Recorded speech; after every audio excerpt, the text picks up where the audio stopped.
সহজ সরল চিটিং বাজদের মনটা গরম কেউ বলে না ভাই ন্যায্য কথা বলার মতো একটা মানুষ চাই আমরা ন্যায্য কথা বলার মতো একটা মানুষ চাই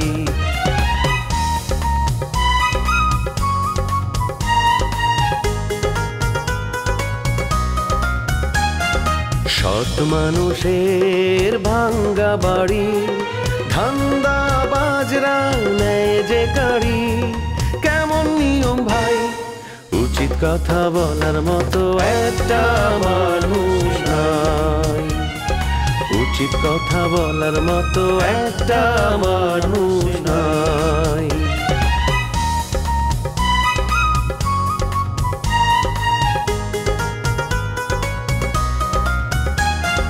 চোরের মায়ের বড় গলা মিথ্যা দিয়ে সত্য বলা ভদ্রলোকের ভাই এক সমাজেই বাস করে ভাই চিটার এন্ড জেন্টলম্যান।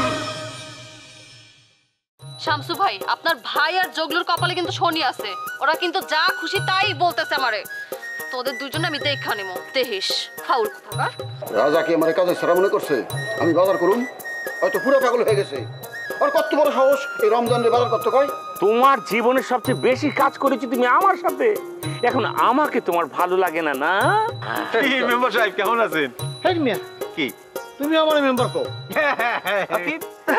মেম্বার কেমন তাহলে কি করব আরে মিয়া তুমি জানো না আমি এখন চেয়ারম্যান তুমি যদি আমাগো সমিতিতে যোগ দাও তোমার উপরে তোমার শ্বশুর বাড়ির খবরদারি অর্ধেক কমে দেব বলেন কি তার ডান হাত বুলেট আমার সাথে খুব খারাপ ব্যবহার করছে আমি এখন বড় অসহায় তোমার একদিন কইছি না নিজের কোনোদিন অসহায় মনে করবা না কোনো ধরনের কোনো ঘটনা ঘটে সঙ্গে সঙ্গে আমার জানাবা আমি এখন কি করবো রাজা ভাই আমি তো কিছু বুঝতে পারতেছি না আর ধরো এত চিন্তা করো না তো তোমার খুব বেশি সমস্যা হলে তুমি আমাকে বাড়িতে চলে আসো তো ভাই কি যে বলেন আপনার বাড়ি গিয়ে উঠলে লোকে তো আবার মনে করে যে বিভিন্ন রকম অপবাদ দেওয়া শুরু করবে সেটা তো আমি মানতে পারবো না যে শালা এই কাজ করবো না উল্টাপাল্টা কথা কইবো না আর কল্লা আমি কাইটে পালাবো তুমি কোনো চিন্তা করো না তো তুমি আমার বাড়িতে চলে আসো আমি তোমার পাশে আছি সবসময় মাথা রাখবা রাজা ভাই এতদিন আপনার ভরসায় বেঁচেছিলাম কোনো চিন্তা ছিল না কিন্তু এখন তো আমার অনেক চিন্তা হইতেছে আপনার তো এখন প্রশাসনিক কোনো ক্ষমতা নাই দরকার নেই প্রশাসনিক ক্ষমতা আমার ক্ষমতা এখন জনগণ জনগণ হলো সকল ক্ষমতার উৎস একটা তুড়ি বাজাবো একটা ডায়লগ দেবো একটা কথা কমো হাজার হাজার জনতা আমার পাশে এসে দাঁড়াবে বুঝছো ভাই আপনি ভাই হিসেবে আপনার কাছে আমার যন্ত্রণার কথাটা আমি জানায় রাখলাম ঠিক আছে তুমি কোনো চিন্তা করবে না মনে রাখবা একজন বড় ভাই তোমার পাশে আছে ঠিক আছে ভাইয়া আচ্ছা রাখি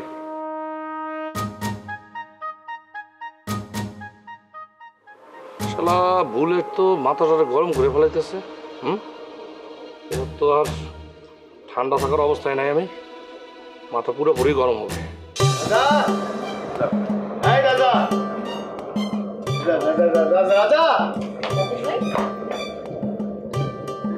কেমন চলতেছে রাজা নিজে বিয়া করে পাগল হয়েছে এখন আমারে বিয়া করে পাগল করতেছে ফাইজুল আপনি এগুলো কি কথা কইতেছেন বাড়িতে তো লোকজন আছে বিশেষ করে দুলাবা যদি শুনে যে আপনি বিয়ে করে সুখী নাই পুরো একটা এলাকার মধ্যে ঢোল পিটাই দিব বইলা দিলেও আমার কোনো সমস্যা নাই আমি যে জেলখানায় আছি তুমি রাজারে বইলা দিও আমার জেলখানা থেকে মুক্ত করার জন্য শ্বশুর বাড়ি শুনছি মধুর হাড়ি সে শ্বশুর বাড়ি জেলখানা হয় কেমন আমার তো মাথায় ধরে না আমি ঘর জামায় থাকার মতো মানুষ আমি সেই ধরনের মানুষ না আমি সারা জীবন মুক্ত বাতাসে বড় হয়েছি স্বাধীনভাবে বড় হয়েছি আমি এখনো সেইভাবে থাকতে চাই পরাধীনতাকে আমি ঘৃণা করি আর সেই আমারই এখন ঘর জামায় থাকতে হইতেছে আপনি ঘর জামাই থাকবেন কেন আপনি নিজের বাড়িতে চলে আসেন থাকতে বলছে কে ঘর জামাই বিজলি আমার বাড়িতে আসবো না আমার বাবা বাড়িতে নাকি তার ভালো লাগে না অথচ বিয়ার আগে বলতো আহা কি মিষ্টি মধুর প্রকৃতি ঘেরা তোমার বাড়ি তোমার বাড়িতে আমার ভীষণ থাকিবার মন চায় মনে হতেছে কথা বলে না কবিতা লেখে কবিতা লিখতে লিখতে একদিন সে হুইয়া ঘুমাইয়া পড়বে আর এখন নাকি ভূতের বাড়ি লাগতেছে বিয়ের সমস্যা ভাইজানে জানানো লাগবে না ভাইজানে জানা কি গো ভাইজান কেয়ার করে বিজলি পুষেও না বিজলি এখন হাতে পায়ে বেরি বাইন্দা আমার নাকে দড়ি লাগিয়ে ঘুরাইতেছে এত চিন্তার কারণ নাই ভাইজান আপনাদের দুজনের সমস্যার সমাধান করে দিব শোনেন ফাইজুল স্যার জীবনে যেরকম সমস্যা আছে তেমন সমাধানও তো আছে তোমার কাছে আসলে না আমার মনটা ভালো হয়ে যায় কি সুন্দর সহজ সরল ভাবে সবকিছু সমাধান করে ফেললে এই ধরনের মানুষ সচরাচর চোখে পড়ে না। আমি শিক্ষক মানুষ, আমি ছেলে মেয়েদেরকে জ্ঞান দান করি, ওদেরকে বুঝাই। সেই শিক্ষককে তুমি বুঝাও, তার মানে কি তুমি শিক্ষকের চেয়ে জ্ঞানী। আমার বড় বানায় লাভ আছে? শুনেন ফাইজুল স্যার, আমার ভাই আপনার চেয়ে বড় বিপদে পড়ছে। এত বড় একটা পদ ভাইজান হোল্ড করতো, সেটা থেকে সে পদত্যাগ করছে। এখন বুঝতে হইব ভাইজান কত বড় একটা যন্ত্রণা নিয়ে বাইচে আছে। তাই তো, ও তো কত বড় যন্ত্রণা নিয়ে বেঁচে আছে, কখনো তো শেয়ার করে না। ওর যন্ত্রণার কাছে তো আমার যন্ত্রণা তুচ্ছ, সামান্য কিছুই না। আচ্ছা ঠিক আছে, এখন বাদ দেন, আপনি বসে নেমে চা করেন। না না, এখন চা খাবো না। আর দিনের সাথে তোমার হাতে নুডলস খেয়ে দেবো। আচ্ছা, নুডলস খাইতে হইলে একটু সময় দিতে হইব। আপনি বসেন, আমি নিয়ে আসি। আরে না, আজকে কিছুই খাবো না। তোমার সাথে কথা বলে মনটা একটু হালকা করলাম, আসি। লোকটা তো সহজ সরল, প্লিজ ব্যাপারটা ঠিক করতেছেন।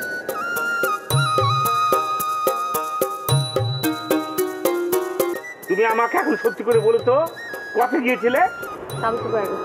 কেন গিয়েছিলে? রাজাবাই নাকি চেয়ারম্যানের পদটা ছাইরা দিছে, তাই আমগো এলাকায় চেয়ারম্যানের পদটা শূন্য আছে, তাই নতুন করে আবার ইলেকশন হইব। এই সংবাদ তোমাকে কে দিয়েছে? কে? শামসু ভাই কইছে, আর শামসু ভাই এটাও কইছে সে এখন ইলেকশনে দাঁড়াইবো। শামসু ইলেকশন করবে, আমি ঘোড়ার ঘাস কাটবো? ইলেকশন তো আমিও করবো। তুমি কিভাবে ইলেকশন করবা? তোমার বস লেবু সাহেব সে তো নিজেও ইলেকশনে দাঁড়াইতেছে, তার সাথে পালা দিয়ে কি তুমি পারবা? লেবু সাপকে এবার আমি দাঁড়াতে দেব না, লোকজন দিয়ে ওনাকে আমি বসাই দেব।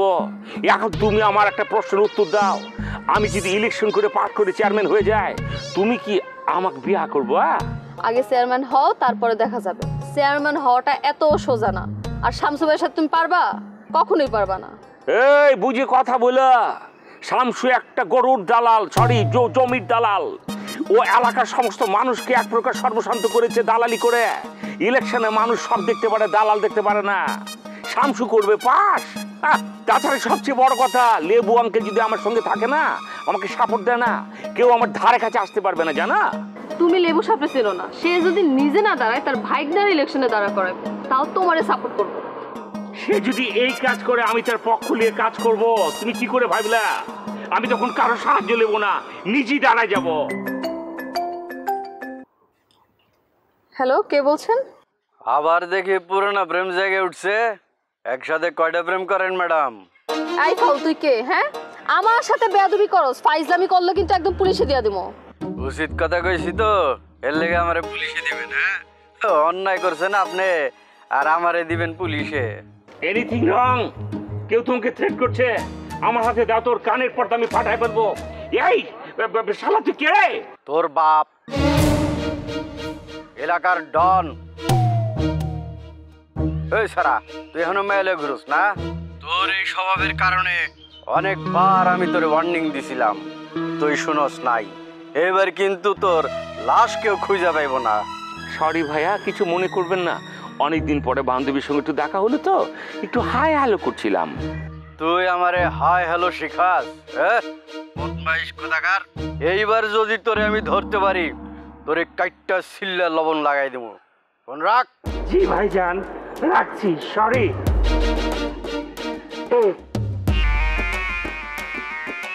দিছি হালারে, ডরে থাকবো এখন।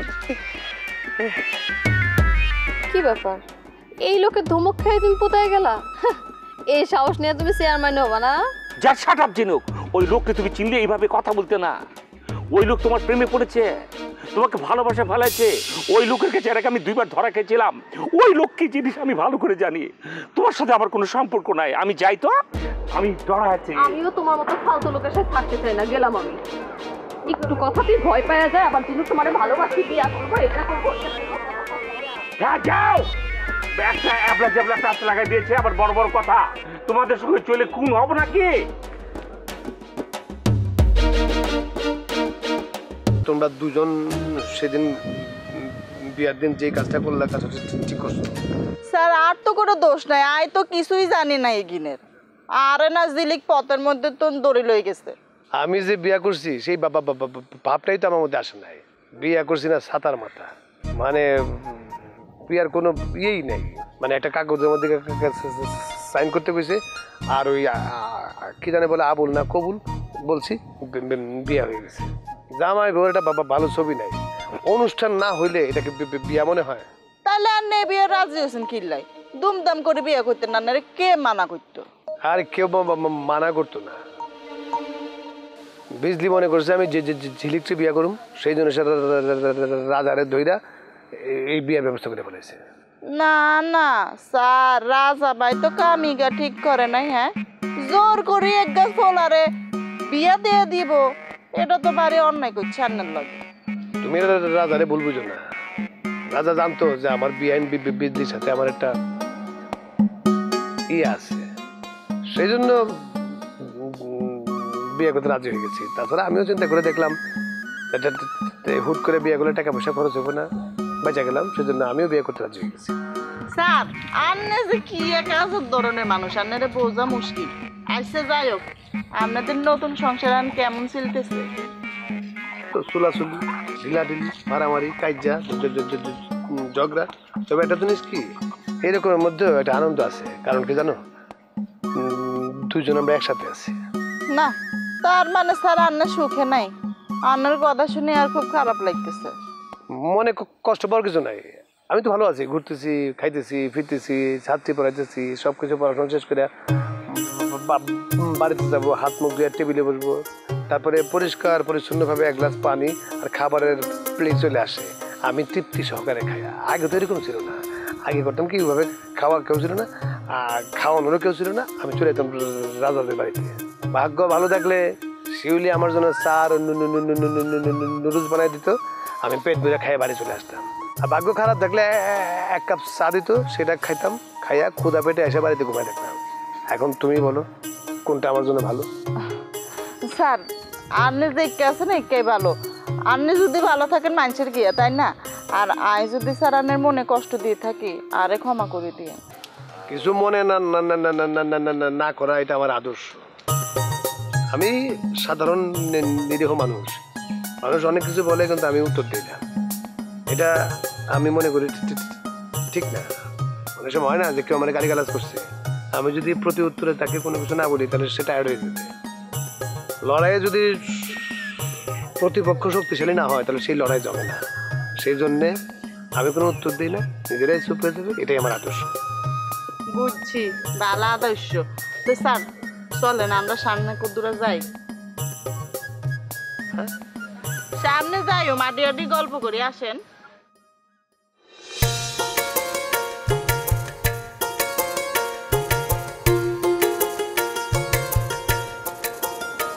মোবাইলকে বাবাদ দাও বিরাট দুঃসংবাদ আছে কি হয়েছে রবির বাপে রবিরে জোরপূর্বক আমেরিকা পাঠাই দিতেছে এটা কোনো বাপের কাম আমি বুঝছি তো কিল্লেকে পাঠাইতেছে ওর বাপের চিন্তা রবি জানি তোমারে বিয়া করতে না পারে বদমাসের বাচ্চা বদমাস ওর বাপের চেহারা দেখে বোঝা যায় একটা হারামি চেহারা ওর চেহারার মধ্যে একটা হারামি ফানা আছে কে বাবা তোর পোলা একটা মেয়ে পছন্দ করে তারে ভালোবাসে তারে বিয়ে করতে চায় তোর সমস্যা কি দুলা ভাই এটা তো পুরানো খবর আমি আপনার আগে কইছি না যে রবি আমার কাছে আসছিল আইসা বলতে তার বাবা তারা জোর করে ঢাকায় পাঠাই দিব নিজের দায়িত্ব তার হাতে নিয়ে ফেলতেছে তো এই নতুন খবর আপনি আমার কাছে পুরান খবর নতুন খবর করে কইতেছেন শিউলি বিশ্বাস করো রবি খুবই কষ্ট পাইছে সে আমার পায়ে পড়ে কাঁদছে শোনেন দুলা ভাই রবি সব অভিনয় করতেছে রবি চায় আমি ওরে বিয়ে করি বিয়ে করলে এই বাড়িটা ও আমার নামে লিখে দিব আমি তো লোভী না আমার আগে ওইসব কথা কয়ে গেছে শোনো আমার দুইটা যোগ্যতা আছে একটা যোগ্যতা হইতেছে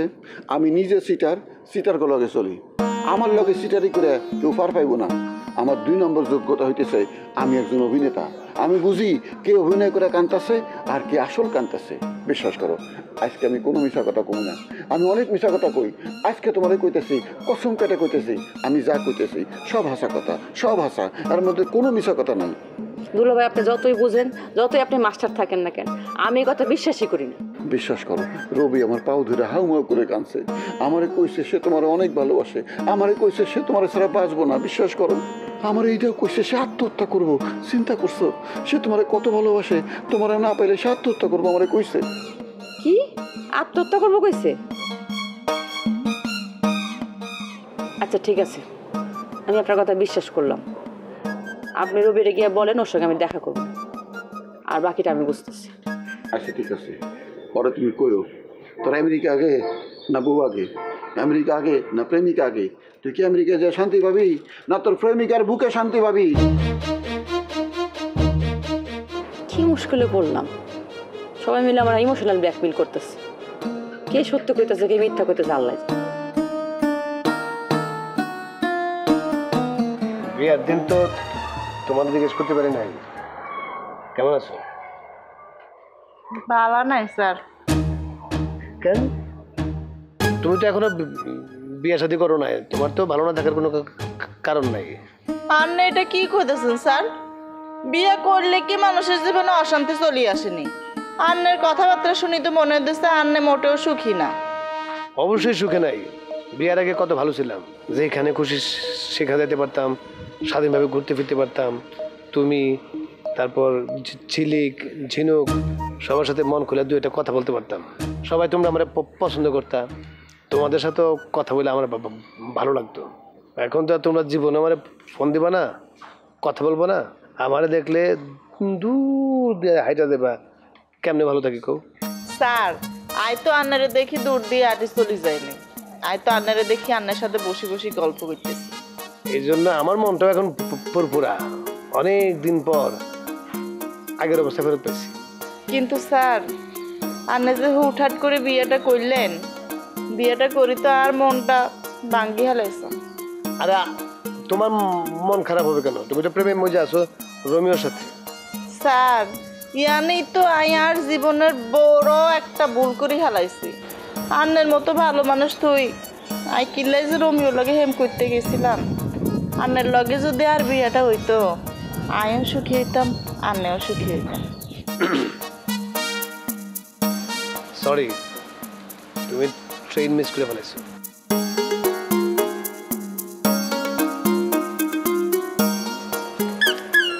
কিরে মেম্বার, কেমন আছো?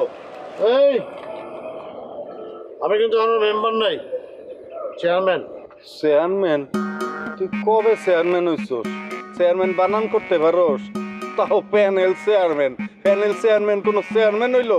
আইজ আসোস কাল নাই। এই পুষ্করা কথা কইস মেকআপ ম্যান, সিমরি কালে চুল কাম কইরা যার দিন চলে, এর লগে তো আমার কথাই চলে না। এই মেম্বার, তুমি তো অসভ্যের মতো কথা কইতাছো। এক সপ্তাহ আগেও যখন তোমার লগে দেখা হইলো তখন তো রোমিও ভাই কয়া লম্বা সালাম দিলা, তারপরে জড়ায় ধরলা, কত সুন্দর ব্যবহার করলা। এখন ব্যবহারের এই অবস্থা কেন? এই তোমার এই অধপতন কেমনে হইলো? অধপতন আমার হয় নাই, আমি এখন এই এলাকার 1 নম্বর লোক। আমার লগে কথাবার্তা কইতে হইলে জমা খরচ দেওয়া কথা কইস। শোন, তোর নামে অনেক কমপ্লেন আছে, আমার এলাকায় তুই আর কোনো মায়াগো মেকআপ দিতে পারবি না, এইটাই আমার শেষ কথা। এ ছাগল, এই তুই আমার মেকআপ বন্ধ করতে চাস? মেকআপ হইছে আমার পেশা, তুই আমার পেশা বন্ধ করিয়া দিতে চাস? এত বড় সাহস তোর! তুই যদি আমার পেশায় হাত দেস, আমিও কিন্তু তোর পেশায় হাত দিমু। তুই আমারে চিনস না? আমি কেটা? আন্তর্জাতিক খ্যাতি সম্পন্ন বিউটিশিয়ান রোমিও। রাজা আমার বন্ধু, শামসু আমার বন্ধু, এমনকি বিরোধী পক্ষ বুলেটও আমার বন্ধু। কথাবার্তা একটু হুশ কইরা কইস, না হইলে একদম কিন্তু সুতা খুইলা দিমু। শোন, আমার তো যতদিন ক্ষমতা আছে এর মধ্যেই তোর আমি এলাকা ছাড়া করাবো, কথাটা মনে রাখবি। আর ওই মায়া মানুষ দিয়া 5টা মামলা দিব তোর। তুই আমারে মামলার ভয় দেখাস? তুই আমারে থানা পুলিশ চিনাস? হ্যাঁ শোন, তোর নামে কমপ্লেন কিন্তু ওই যে আজকে থেকে শুরু হইল। আমি তোর নামে কমপ্লেন কইরা তোর এই প্যানেল চেয়ারম্যান আমি খাইয়া দেওয়ার ব্যবস্থা করতেছি। উপজেলার চেয়ারম্যান আমার বন্ধু, তুই কিন্তু ভালো কইরা জানোস। কোনো বন্ধু টন্ধু তখন আর কামে আইব না। আমি 3 মাস গদিতে আছি, এই 3 মাস তুই আমার লগে কথা কইতে আইবি না। কথা কইতে আইলে কিন্তু তোর খবর করে দেব। ওরে মেম্বার, তুই সাপের লেঙ্গুরে পা দিছোস, তোরে কিন্তু আমি দৌড়ের উপর রাখুম, কথাটা মনে রাখিস। মনে রাখলাম, আর তুইও মনে রাখিস, আগামী 1 সপ্তাহের মধ্যে তুই পুলিশের চোখে আসামি হইবি, দৌড়াইয়া কুল পাইবি না। এই মেম্বার, এই তোর যদি ক্ষমতা থাকে আমারে তুই জেলে দিস, আর আমার যদি ক্ষমতা থাকে আমি ঠেকামু। ছাগল কোনানকার। এই গাল দিবি না, গাল দিলে কিন্তু এই যে দেখছস গুম হয়ে যাবি। কি অমু? গুম হয়ে যাবি। ফাইন ফাইন ফাইন, আরেকবার কক কি অমু তো সমস্ত কথাবার্তা রেকর্ড হয়ে গেছে। আমি এই যে সেলা দুইটা সহজে তুই গুণ করতে চাইছিস পারে এই সব কথা আমি একদম আদালতে পেশ করবো। সেলা সহ জেলের ভাত খাওয়াইতে বুঝছি বুঝছি, আমারও তো জেলের ভয় দেখাইস না, আদালতের ভয় দেখাইস না। হ্যাঁ হ্যাঁ চল। হাতি গোড়া গেল তল, মশা বলে কত জল, আইসলামি করে আমার লগে।